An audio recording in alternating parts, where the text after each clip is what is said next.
and that is that the Indian economy, the GDP growth has been recorded at 8.4% in the October to December quarter of 2023 as against 4.3% a year ago. So that's the year-on-year growth, almost an increase of 100% compared to what the numbers were in the same quarter last year. So 8.4% is a fairly impressive growth rate that's been registered as far as India is concerned with respect to its GDP. Certainly good news as far as the government is also concerned in the build-up to the Lok Sabha elections to be held in the months of April and May this year.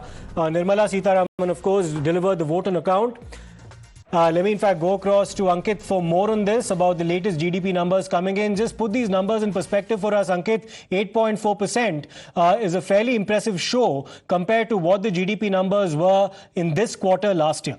Absolutely. I mean, it is near double of what it was at this time last year. It was 4.46% in the year ago period. 8.4% to put things into perspective, Siddharth, 6.6% is what the analysts had expected. So it is a full percentage point and more higher. This is also the highest GDP growth rate figure in the 10 years of the Modi government outside of the pandemic period where we saw volatility both in terms of going down and then coming back up. This is also the final GDP quarterly figure of the Modi government 2.0. So this is the government signing off on a high. It also comes on a day that the government had continued to make big decisions. There is a MOU that has been signed between Tata and a Taiwanese-based company to set up India's semiconductor fab also that has been announced today. So clearly the economic policies of the Modi government bearing fruit in terms of GDP growth, and the movements are continuing to happen in so far as the economy and businesses are concerned.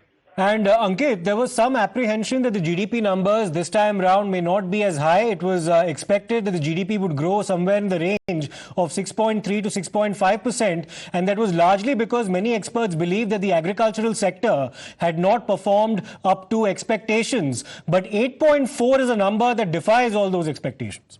8.4% is a number that almost no other major economy manages to achieve. To put things into perspective, China is struggling in the mid-5s or even the 4%.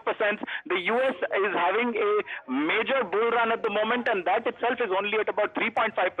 So 8.4% is a kind of figure that only India can manage at this moment, which is why India is a destination for a lot of investment. On one side, you see FDI is pulling money out of China. On the other hand, India is giving returns of up to 8.4%. And so it's very clear that a lot of the political speculation perhaps, and also maybe just the analysts got it wrong, and the Indian economy is continuing on a very strong wane at this moment. All right. Many thanks for that, Ankit. So 8.4% is the GDP growth that's been recorded in the quarter of October to December. We'll take a short break right